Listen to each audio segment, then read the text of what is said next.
கர்த்தருடைய கிருபை உங்களுக்கு உண்டாயிருப்பதாக. இந்த நாளிகையில் கூட இயேசு கிறிஸ்து உயிரோடு எழுந்தார் என்று சொல்லி அநேக இடங்களிலே பேசப்படுகிறதாகவும் கொண்டாடப்படக்கூடியதாகவும் இருக்கிறது. ஆமென்.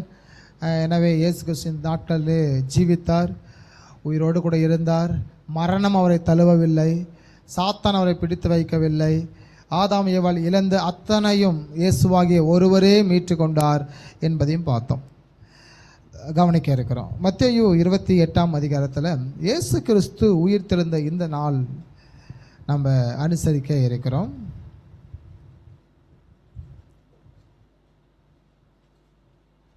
மத்தேயு 28ஆம் அதிகாரம் முதல் வசனம் போதும். இங்கே வசனத்தில் வாசித்தோம், ஓய்வு நாள் முடிந்து வாரத்தின் முதலாம் நாள் விடுந்து வருகையில் மகதலேனா மரியாளும் மற்ற மரியாளும் கல்லறையை பார்க்க வந்தார்கள். அப்பொழுது பூமி மிகவும் அதிரும்படி கர்த்தருடைய தூதன் வானத்திலிருந்து இறங்கி வந்து வாசலில் இருந்த கல்லை புரட்டி தள்ளி அதன் மேல் உட்கார்ந்தான் என்று வாசிக்கிறோம். ஏன் இந்த மகதலேனா மரியாள் காலையில் வர வேண்டும்? அவங்களுடைய நோக்கம் என்ன? எதற்காக வர வேண்டும் அப்படின்னு நீங்கள் பார்த்தீங்க அப்படின்னா, அடக்கம் செய்யும் போது நிக்கோதேமும் யோசேப்பும் அடக்கம் செய்தபடினாலே அவர்களுடைய சகோதரிகள் அடக்கம் செய்வதற்கு எந்த பங்கும் இல்லாததுனாலே அவர்கள் என்ன செய்கிறாங்க அப்படின்னா, இயேசு கிறிஸ்து 3ஆம் நாள் அவர் உயிர் தெழுவார் என்று அவர் சொன்ன வாக்கை நினைவு கூர்ந்தோம். அது மட்டும் இல்லாமல் நம்ம ஊரில் பார்த்திங்கன்னா செத்து போயிட்டாங்கன்னா 2 நாள் இல்லை 3 நாள் என்ன செய்வாங்கன்னா, அந்த புதைத்தத்தில் பால் ஊற்றுவாங்க. போயிட்டு பால் ஊற்றுவது நம்ம ஊரில் வழக்கமானது.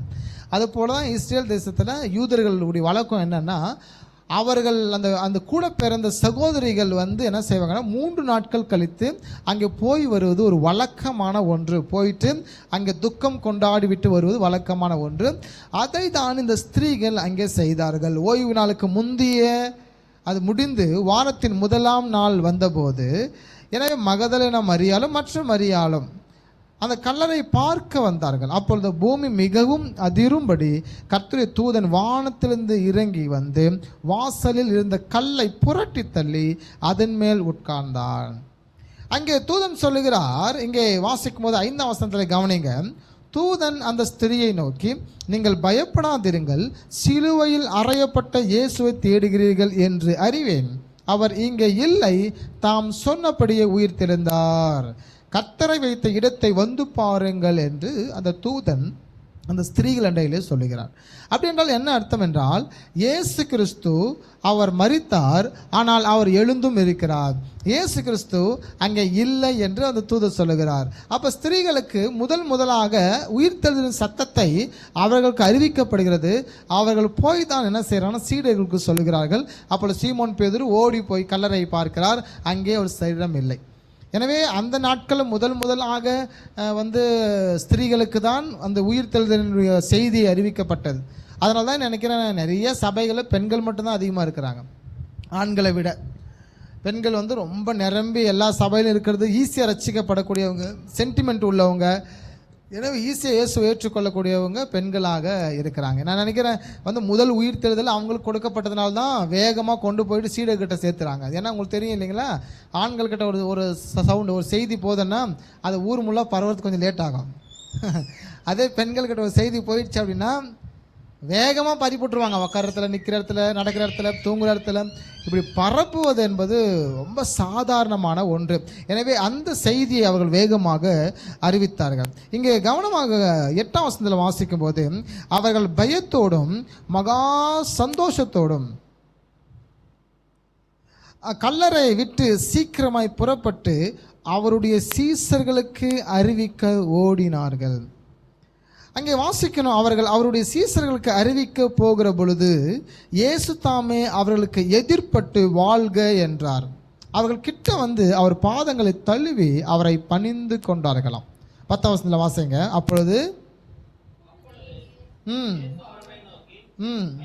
பயப்படாதிருங்கள், நீங்கள் போய் ஆமென். போதும். இங்கே இயேசு சொல்லுகிறார், நீங்கள் பயப்படாதிருங்கள், நீங்கள் போய் சொல்லுங்கள் என்றதான செய்தியை சொல்லுகிறார். எதை பற்றி சொல்கிறார் என்றால், கிறிஸ்து உயிர்த்தெழுந்தார் என்ற சத்தத்தை சொல்ல வேண்டும் என்றுதான் அங்கே பேசுகிறார். ஆமென். முதலாக இயேசு கிறிஸ்து உயிர்த்தெழுந்த சத்தத்தை சீடர்களுக்கு சொல்லவில்லை, அந்த மரியாளுகளுக்கு சொல்லுகிறார். சொல்லி அதன் மூலமாக அங்கே சீடர்களுக்கு அறிவிக்கப்படுகிறது. இங்கே நீங்கள் கவனிக்கும் போது 18ஆம் வசனத்தில் நாம் பார்க்கும்போது, அப்பொழுது இயேசு சமீபத்தில் வந்து அவர்களை நோக்கி, வானத்திலும் பூமியிலும் சகல அதிகாரமும் எனக்கு கொடுக்கப்பட்டிருக்கிறது. ஏனென்றால் இயேசு கிறிஸ்து வானத்திற்கு எடுத்துக்கொள்ளப்படும் போது அவர் பேசின, சீடர்களை பார்த்து பேசின கடைசி வார்த்தை. இங்கே 2 விஷயம் நாம் கவனிக்கிறோம். ஒன்று, மரியாள்கள் இயேசு உயிர்த்தெழுதலை குறித்து பிரசங்கித்தார்கள். யாருக்கு? சீடர்களுக்கு. இப்போ சீடர்களுக்கு ஆண்டவர் சொல்லுகிறார், இப்பொழுது என்னை குறித்து உலகம் முழுவதுமாக நீங்கள் அறிவிக்க வேண்டும். 19ஆம் வசனத்தில் கவனிங்க. ஆகையால் நீங்கள் புறப்பட்டு போய் சகல ஜாதிகளையும் சீஷராக்கி பிதா குமாரன் பரிசுத்த ஆவியின் நாமத்தினாலே அவர்களுக்கு ஞானஸ்நானம் கொடுத்து, நான் உங்களுக்கு கட்டளையிட்ட யாவையும் அவர்கள் கை கொள்ளும்படி அவர்களுக்கு உபதேசம் பண்ணுங்கள். இதோ உலகத்தின் முடிவு பரியந்தம் சகல நாட்களிலும் நான் உங்களோட கூட இருக்கிறேன் என்றார். ஆமென் என்று முடிகிறது. இங்கே இயேசு கிறிஸ்து அதாவது உயிர் தெழுந்தார் என்று சொல்லி அந்த ஸ்திரீகள் வழியாக சீடர்களுக்கு அறிவிக்கப்படுது. இப்போ சீடர்கள் வழியாக உலகம் முழுவதுமாக அறிவிக்கப்பட வேண்டி ஆண்டவர் இங்கே கட்டளையிட்டிருக்கிறார். 2 கவனிக்க வேணும், 3 காரியம். நம்பர் 1, மத்தேயு 10ஆம் அதிகாரத்தில் சீடர்கள் பார்த்து ஆண்டவர் சொல்வார், காணாமல் போன இஸ்ரவேல் வீட்டை இடத்துல போங்க. யார்கிட்ட போக சொல்கிறாரு? இஸ்ரவேல் வீட்டாக்கிட்ட போங்க, யூதர்களுக்கு சுவிசேஷத்தை அறிவிங்க என்று ஃபஸ்ட்டு சொல்கிறார். செகண்ட் என்ன பண்ணுறாருன்னா, 70 பேர் ஆண்டவர் தேர்ந்தெடுத்து அவர் காணாமல் போன, அதாவது இஸ்ரேல் அல்லாத இடத்துல யூதர்கள் இருப்பாங்க பார்த்தீங்களா. இப்போ நம்ம எல்லோரும் வந்து இந்தியாவில் மட்டும் கிடையாது, எல்லா நாட்டிலும் இருக்கிறாங்க. பொதுவாக எல்லா நாட்டிலும் இருக்கிறாங்க. 10ஆம் அதிகாரத்தில் என்ன நடக்குதுன்னு பார்த்தீங்கன்னா, சீடர்களுக்கு யூதர்களை குறித்ததான ஒரு ரட்சிப்பை மாத்திரம் பேசும்படியாக சொல்லுகிறார். 70 பேர் அனுப்பும்போது உலகத்தில் இருக்கிற எல்லா யூதர்களுக்கும் கிறிஸ்து பிறந்தார் என்று அறிவிக்கும்படி சொல்லுகிறார். 3ஆவதாக இங்கே சொல்லுகிறார், இப்போ யூதர்கள் பார்த்து சொல்கிறாரு, நீங்கள் புறப்பட்டு போய் சகல ஜாதிகளும் சீசராக்கி பிதா குமாரன் பரிசுத்த ஆவியினாலே நீங்கள் ஞானஸ்நானம் கொடுங்கள் என்று சொல்லுகிறார். அப்போ ரட்சிப்பு என்பது முதலாவது யூதர்களுக்கு, ரட்சிப்பு என்பது 2வது உலகத்தில் இருக்கிற யூதர்களுக்கு, ரட்சிப்பு என்பது 3ஆவதாக இயேசு கிறிஸ்து உயிர் தந்த பின்னாடி சொல்றாரு, புற ஜாதியாருக்கும் நீங்கள் போய் சொல்லுங்கள், நீங்கள் புறப்பட்டு போய் சகல ஜாதிகளையும் சீசராக்கி அவர்களுக்கு ஞானஸ்தானம் கொடுங்கள், ஏனென்றால் உலகத்தின் முடிவு பரியந்தம் சகல நாட்களிலும் நான் உங்களோடு கூட இருக்கிறேன். ஆமென். அப்போ இயேசு கிறிஸ்து உயிர் தெழுந்தது நிமித்தமாக மனுக்குலத்தை அந்த மரணம் ஆண்டு கொண்டிருந்தது பார்த்தீங்களா, அந்த மரணம் இப்போ நம்ம இல்லாமல் ஆக்கினார். ஏன்னா வேதம் அப்படிதான் சொல்லுகிறது. ரோமர் புத்தகத்தில் 5ஆம் அதிகாரத்தில் நாம் வாசிக்கும் போது அங்கே இப்படி வசனங்கள் எழுதப்பட்டிருக்கிறது. இயேசு கிறிஸ்துவுடைய சிலுவை மரணத்தின் நிமித்தமாக ஒரு மனுக்குலத்தை ஆண்டு கொண்டிருந்த அந்த பாவங்கள், தீமைகள், மரணம் எல்லாம் ஒன்றும் இல்லாமல் போனதாக அங்கே இருக்கிறது. எனவே அங்கே நம்ம வசனத்தில் வாசிப்போம் அப்படின்னா 5ஆம் அதிகாரத்தில் 16ஆம் வசனத்திலிருந்து நீங்கள் கவனிப்பீங்கன்னா அங்கே வாசிங்க. 14 வாசிங்க, உங்களுக்கு ஈஸியாக புரிவதற்கா. 14 எஸ். அப்படி இருந்தும் மரணமானது ஆதாம் முதல் மோசே வரைக்கும் ஆதாமின் மீறுதலுக்கு ஒப்பாய் பாவம் செய்யாதவர்களையும் ஆண்டு கொண்டது. அந்த ஆதாம் பின்பு வந்தவருக்கு முன்னடையாளமானவன். எனவே ஆதாமுக்கு இந்த பாவம் சூழ்ந்து கொண்டது, பாவம் அவனை பிடித்து கொண்டது. எனவே ஆதாம் பாவம் செய்யாதவர்களையும் அந்த பாவம் பிடித்து கொண்டதாக அங்கே வசனம் சொல்லுகிறது. 16 பாருங்க. மேலும் பாவம் செய்ததினால் உண்டான தீர்ப்பு தேவன் அருளும் ஈவுக்கு ஒப்பானதல்ல. அந்த தீர்ப்பு கிருபை வரமோ அநேக குற்றங்கள் நீக்கி நீதி விளங்கும் தீர்ப்புக்கு ஏதுவாக இருந்தது. அல்லாமலும் பாருங்க, ஆதாமின் மீறுதலினாலே அந்த ஒருவன் மூலமாய் மரணம் உலகத்தை ஆண்டு கொண்டிருக்க கிருபையின் பரிபூரணத்தையும் நீதியாக ஈவின் பரிபூரணத்தையும் பெறுகிறவர்கள் இயேசு கிறிஸ்து எனும் ஒருவராலே ஜீவனை அடைந்து ஆழ்வார்கள் என்பது அதிக நிச்சயமாமே. போதும். இங்கே அழகா சொல்லப்பட்டது, ஒரு நபருடைய பாவத்தின் மீறுதலினாலே உலகம் முழுவதும் பாவம் சூழ்ந்து கொண்டது. ஆனால் மறுபடியும் அந்த வசனம் சொல்லுகிறது, ஒருவர் நீதியினாலே, அந்த ஈவின் பரிபூரணத்தினாலே, இயேசு கிறிஸ்துவாலே, அவர் ஒருவராலே ஜீவனை அடைந்து ஆழ்வார்கள் என்று அதிக நிச்சயமாமே என்று இருக்கிறது. அப்படி என்றால் ஆதாம் ஏவாளை சூழ்ந்து கொண்டிருந்த அந்த பாவ கயிறு, அதுக்கு பிற்பாடு பிறந்த எல்லாரையும் அந்த பாவ கயிறு சூழ்ந்து கொண்டே இருந்தது. ஆனால் இயேசு கிறிஸ்து ஒரு ரட்சிப்பினாலே, இயேசு கிறிஸ்து ஒருத்தருடைய உயிர் தெழுதலினாலே மனுக்குலத்தை பாவம் என்ன செய்ய முடியவில்லை, ஆட்கொள்ள முடியவில்லை. இன்னைக்கு யாரெல்லாம் இயேசு கிறிஸ்துவை நோக்கி ஆண்டவரே எங்களுக்குள்ளே வாங்கன்னு சொல்கிறீங்களோ அத்தனை பேருக்கும் ஆண்டவர் சமீபம் என்று வேதம் சொல்லுகிறது. எனவே அது மட்டும் இல்லாமல் இயேசு கிறிஸ்து உயிர் தெழுதலை சபையாகிய நாம் எப்போதும் பிடித்து கொள்ளணும். ஏனென்றால் அவர் உயிர் தெழுந்த நாள் தான் முதலாம் நாளாக இருக்குது. ஞாயிற்றுக்கிழமை நம்ம ஏன் கொண்டாடுறோம்? முதலாம் நாள். இன்றைக்கி யூதர்கள் 7ஆம் நாளை தான் கொண்டாடுகிறார்கள். 7ஆம் நாள் தான் அவர்கள் சினாகாக் என்று சொல்லக்கூடிய ஜபாலத்தில் கூடுகிறார்கள். அவர்கள் நியாயப்பிரமாணத்தை வாசித்து அதன் பிரகாரமாக வாழ்கிறார்கள். இன்றைக்கும் பார்த்திங்கன்னா நிறைய சர்ச்சஸ் இருக்கிறது. அந்த சர்ச்சஸ் 7ஆம் நாள்காரர்கள் என்று சொல்கிறாங்க. 7th days. அவங்க 7ஆம் நாள் சனிக்கிழமை தான் இன்றைக்கி கர்த்தரை ஆராதிப்பாங்க வசனத்தின்படி என்று சொல்லுவாங்க. நாம் எப்போ கர்த்தரை ஆராதிக்கணும்னு சொல்லி பார்த்தீங்கன்னா, இயேசு கிறிஸ்து பிறந்த, அதாவது உயிர் தெழுந்த நாளும், ரெண்டாவதாக பரிசுத்த ஆவியானவர் இறங்கி வர பார்த்தீங்கன்னா அப்போஸ்தலர் நடபடி புஸ்தகம் 2ஆம் அதிகாரத்தில் அந்த இறங்குதலையும் தான் நம்ம கொண்டாடுகிறோம். பரிசுத்த ஆவியானவர் பெந்தேகோஸ்தே நாள் வரும்போது பரிசுத்த ஆவியானவர் இறங்கி வந்தார். அதுவும் முதலாம் நாளாக இருக்கிறபடியினால் தான் ஞாயிற்றுக்கிழமையை உலகம் முழுவதுமாக அஃபீஷியல் ஹாலிடேவாக, அதாவது விடுமுறை நாட்களாக அறிவித்து இந்த நாளை சபைகள் கர்த்தரை ஆராதிக்கிறது. அப்போ ஒருவருடைய மீறுதல், அந்த 18ஆம் வசனத்தில் பாருங்க, ஆகையால் ஒரே ஒரு மீறுதலினாலே எல்லா மனுஷருக்கும் ஆக்கினை ஏதுவான தீர்ப்பு உண்டானது போல, யாருடைய மீறுதல்?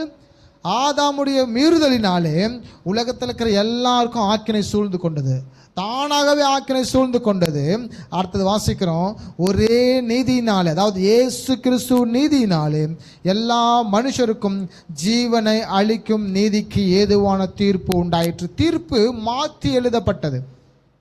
ஆதாம் ஏவாள் தவறு செய்யும் போது, மோசே காலத்தில் நியாயப்பிரமாணத்தை கொடுக்கும் போது, ஆபிரகாம் பலிகள் செலுத்தும் போது தீர்ப்பு மாற்றி எழுதப்படவில்லை. ஆதாமுக்கு கொடுத்த தீர்ப்பு என்னவோ, மனிதர்கள் மரிக்க வேண்டும், மனிதர்கள் நித்திய ஜீவன் அடைந்து கொள்வதற்கு ஏது இல்லாது இருந்தது. ஆனால் இயேசு கிறிஸ்து மரணத்து நிமித்தமும் உயிர்த்தெழுதல் நிமித்தமும் தீர்ப்பு மாற்றி எழுதப்பட்டது. ஒரே ஒருவர் இயேசு, அந்த இயேசு கிறிஸ்து மனு அவதாரம் கொண்டு அந்த தேவன் நீதியாய் வாழ்ந்து அவர் மாம்சத்தில் மரித்து நீதிக்கு பிழைத்திருக்கிறபடியினாலே, எனவே மனுக்குலத்தை இந்த பாவம் சூழ்ந்திருக்கிறபடியினாலே இன்னைக்கு தீர்ப்பு மாற்றி எழுதப்பட்டது. என்ன தீர்ப்பு என்றால், ஜீவனை அளிக்கும் நீதிக்கு ஏதுவான தீர்ப்பு உண்டாயிற்று. மரிக்கிறீங்க என்று சொன்னப்பட்ட அந்த வாக்கு தத்துவம் போய், அந்த சாபம் போய், இன்று ஆண்டவர் சொல்லியிருக்காரு, நீங்கள் நித்திய ஜீவனுக்கு சொந்தக்காரர்கள். நித்திய ஜீவன் இனி உண்டு. எப்படி என்றால், இயேசு கிறிஸ்துவுடைய இரத்தத்தையும் அவருடைய சிலுவையையும் நாம் ஏற்றுக்கொண்டு அவர் உயிர் தெழுதலை நாம் நம்பும்போது அதுக்கு உண்டான வாய்ப்பு இருக்கிறதாக. 19th வாசிக்கிறோம், 19ஆம் வசனம், அன்றியும் ஒரே மனுஷனுடைய கீழ்ப்படியாமையினாலே அநேகர் பாவிகள் ஆக்கப்பட்டது போல. யார் கீழ்ப்படியாமையினாலே?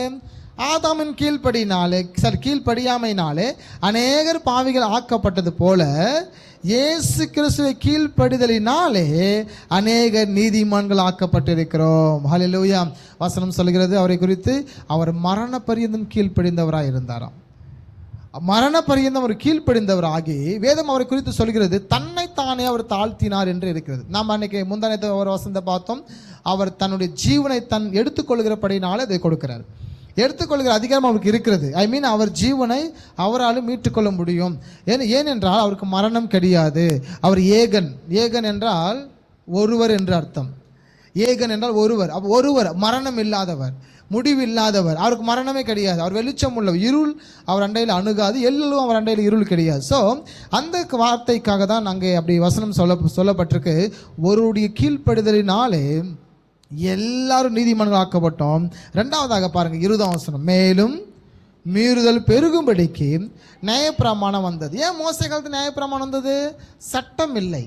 சட்டம் இல்லாததுனாலே மீறுதல்கள் அதிகமாக இருந்தது. இப்போ நம்ம ஹெல்மெட் போடணும், லைசன்ஸ் இருக்கணும், வண்டிக்கு 18 வயசுக்கு மேலே இருக்கவங்க தான் லைசன்ஸ் வாங்கணும், வண்டி ஓட்டணும், ரோட்டில் வந்து லெஃப்ட் சைடு தான் போகணும். இப்போ சிப்காட் ரோட்டில் லெஃப்ட்டில் தான் போகணும் அப்படின்னு ரூல் இருக்கிறதுனால தான் என்ன செய்கிறோம், நம்ம உயிரோடு போயிட்டு வரோம்.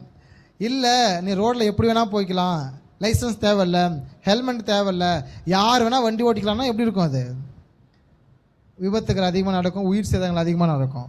மீறுதல்கள், சட்டங்கள் சரியாக அமைக்கப்படவில்லை என்றால் பாவங்களும் அதிகமாக இருக்கும். அந்த நாட்களில் விக்கிரக தோப்புகள், விபச்சார வேசித்தனங்கள், அசுத்தங்கள், திருடு, ஏமாத்து, கொலை, கொள்ளைகள் எல்லாம் ரொம்ப சாதாரணமாக இருந்தது. ஏதாவது போய் கேட்டால் ஏன்ப்பா தவறு பண்ணுறேன்னு கேட்டால் இது தவறுன்னு எனக்கு எப்படி தெரியும் என்று சொல்லுகிறார்கள்.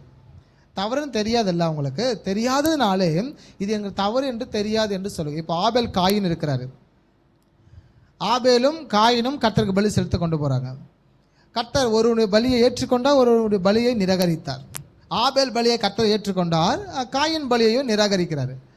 அதனால் அவன் முகங்கள் வேறுபடுது. அவன் என்ன செய்கிறான்னா சமயம் பார்த்து ஆபேலை கொலை செய்கிறான். கொலை செய்கிறான் மீன் அவன் அடித்தா கொன்றவன் அவன் கட்டாயம் தெரியாது. கட்டாயம் தெரிஞ்சிருந்தா அவன் என்ன செஞ்சுருக்க மாட்டான். நம்ம கத்தி எடுத்து குத்துனா சத்துருவான் அப்படின்னு நம்ம டிவியில் பார்த்து நியூஸ் படித்து நம்மளுக்கு தெரியும். ஒரு கத்தி எடுத்து உங்களை குத்துனா நீங்கள் இறந்துருவீங்க, என்ன நான் இறந்துருவேன்னு நமக்கு தெரியுறதுனால கத்தி எடுத்து குத்தாமல் இருக்கிறோம். இல்லைன்னா என்ன செஞ்சுருப்போம், இன்றைக்கி விளையாட்டுக்கான காரியங்களும் நடக்குது. அப்போ கட்டாயம் காயினுக்கு நம்ம அடித்தா சத்துருவான்னு தெரியல, மனுஷன் உயிர் இவ்வளோதான், புது அனுபவம் உனக்கு. தவறு என்று தெரியாதபடியினால தான் மக்கள் தவறு செய்து கொண்டே இருந்தார்கள். ஆபிரகாமுக்கு ஆண்டவர் தீர்க்கதரிசி வழியாக சில சரி என்றும் சிலது தவறு என்றும் சொல்லிக் கொடுக்கிறார். ஆனால் எழுத்தின் பூர்வமாக மோசேக்கு நியாயப்பிரமாணத்தை கொடுக்கிறார், சட்டங்களை கடுமையாக கொடுக்கிறார். 20ஆம் வசனத்தில் வாசிக்கும் போது மேலும் மீறுதல் பெருகும்படிக்கு தான் நியாயப்பிரமாணம் வந்தது, அப்படி இருந்தும் பாவம் பெருகிற இடத்தில் கிருபை அதிகமாய் பெருகிற்று. நியாயப்பிரமாணத்தை கொடுத்தும் கூட என்ன நடந்தது என்றால் பாவம் மனுஷகுலக பெருகிக் கொண்டே இருந்தது. ஆனால் பாவம் பெருக பெருக நம்மில் கிருபை பெருக வேண்டும். அல்லேலூயா.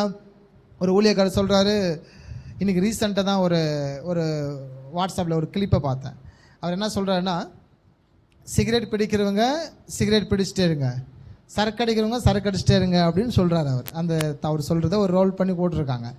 ஏன் அப்படின்னா கர்த்தரே வந்து உங்களை காப்பாற்றட்டும், நீங்களாம் அதை விட்டுட்டிங்கன்னா அவங்களுக்கு என்ன தோணும் அப்படின்னா நான் தான் விட்டேன்னு சொல்லி உங்களுக்குள்ள ஒரு பெருமையின் ஆவி உள்ளே வந்துடும். அதனால் என்ன செய்கிறாருன்னா கர்த்தரே உங்களை மீட்டு எடுப்பார் என்று அவர் அந்த ஐயா வந்து சொல்லுகிறத வைரலாக போயிட்டுருக்கிறத நம்ம பார்க்குறோம். ஒரு பாவத்திலே இருந்தால் வசனம் சொல்லுகிறது அவன் பாவத்திற்கு அடிமை என்று சொல்லுகிறது. வசனம் சொல்கிறது பாவத்தை அறிக்கையிட்டு விட்டு விடுகிறவன் தான் இரக்கம் பெறுவான். இரக்கம் எல்லாருக்கும் கிடைக்குமா அப்படின்னா தெரியல. எல்லாருக்கும் மன்னிப்பு கிடைக்குமான்னா அவர் விரும்பினா அவங்களுக்கு கிடைக்கும். வசனம் தெளிவாக சொல்வது எவருடைய அக்கிரமத்தை மன்னிக்கிறாரோ எவனுடைய பாவங்கள் மூடப்படுகிறதோ அவன் பாக்கியவான். அப்படின்னா என்ன அர்த்தம் அப்படின்னா கர்த்தர் தமக்கு சித்தமானவர்களுக்கும் இரக்கத்திற்காக கெஞ்சுகிறவனுக்கு தான் இரக்கத்தை கொடுக்கிறாரே அல்லாமல் தெனாவட்டா திமுறா அகங்காரத்தில் இருக்கிறவனுக்கு இரக்கம் கிடைக்கிறது இல்லை. ஆமேன். ஏன்னா பரிசுத்த அலங்காரத்துடனே கர்த்தரை தொழுது கொள்ளுங்கள் என்று வசனம் இருக்கும். பரிசுத்த அலங்காரமாய் தான் நம் கர்த்தரை தொழுது கொள்ளணும். பாவம் செய்தால் நம்மளால பாவங்கள்லேருந்து விடுதலையாக்க முடியாது. வசனம் சொல்லுவது கட்டுண்ட கள்ளன் தன் கட்டுகளை அவிழ்த்து கொள்ளக்கூடுமோ. ஒரு கள்ளன் இருக்கிறாரு, அந்த கல்லனை கட்டி வச்சிருக்காங்கன்னா அந்த கல்லனால் தன் கட்டுகளை அவிழ்த்து கொள்ளக்கூடுமோன்னு வசனம் கேட்குது. அப்படின்னா என்ன அர்த்தம்? அவிழ்த்து கொள்ளக்கூடாதுன்னு அர்த்தம். அப்போ ஒரு கல்லனை கட்டி வச்சிருக்காங்கன்னா அந்த கட்டை அவனால் கழட்டி கொள்ள முடியாது, அவிழ்க்க முடியாது. கட்டு இல்லாத ஒருவர் வருவார், ஆனால் இந்த கட்டுகளை அவிழ்க்க முடியும். அப்போ பாவ கயிறுனாலே ஒவ்வொரு மனுஷனும் கட்டப்பட்டபடினாலே அவனால் அவன் கட்டுகளை அவிழ்த்து கொள்ள முடியவில்லை. பாவம் செய்யாத ஒருவர் வந்தார், கட்டப்பட்ட மனுஷனுடைய கட்டுகள் பாவ கயிறை அவர் கலட்டி விட்டபடினாலே மனுஷன் சுதந்திரமாக வாழ்கிறான். அப்போ நம்மளாம் ஏன் சுதந்திரமாக வாழ்கிறோம்? என் பாவ கயிறை பாவமில்லாத இயேசு அவிழ்க்கப்பட்டபடினாலே நான் பாவமாக இல்லை, எனக்கு அசாவம் மேல் இல்லை, நான் மீறுதல் இல்லை, நீதி உள்ள ஜனங்களாக நான் வாழ்ந்து கொண்டு இருக்கிறேன். எங்கள் வசனம் தெளிவாக சொன்னது 20ஆம் வசனம், மேலும் மீறுதல் பெருகுபடிக்கு நியாயப்பிரமாணம் வந்தது, அப்படி இருந்தும் பாவம் பெருகின இடத்தில் கிருபை அதிகமாக போயிட்டு. ஓகே, இந்த வசனத்தை வந்து நான் உங்களுக்கு இன்னொரு டைம் சொல்கிறேன். பாவம் பெருகின இடத்தில் கிருபை அதிகமாக பெருகிற்று அப்படின்னா என்ன அர்த்தம் அப்படின்னா, இன்றைக்கி நிறைய கள்ள உபதேசம் இதை குறித்து இருக்குது.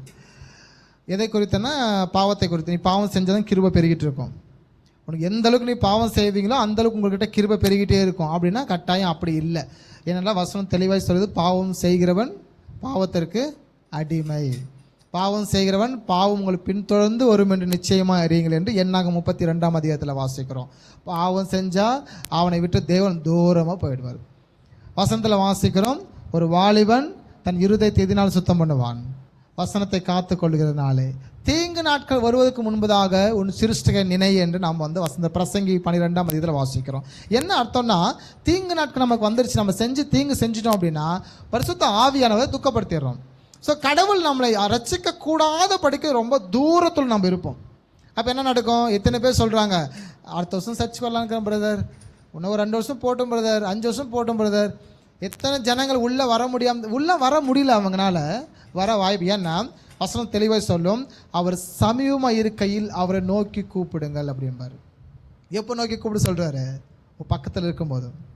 கூப்பிடுகிற தூரத்தில் இருக்கிற பார்த்தீங்களா, அப்பயே அவர் கெட்டியாக பிடிச்சிக்கோங்க. சபைக்கு போகிறீங்க பார்த்தீங்களா, அப்பயே கெட்டியாக பிடிச்சி ஆவிக்கிற வாழ்க்கையில் வேரூன்றி நில்லுடுங்க.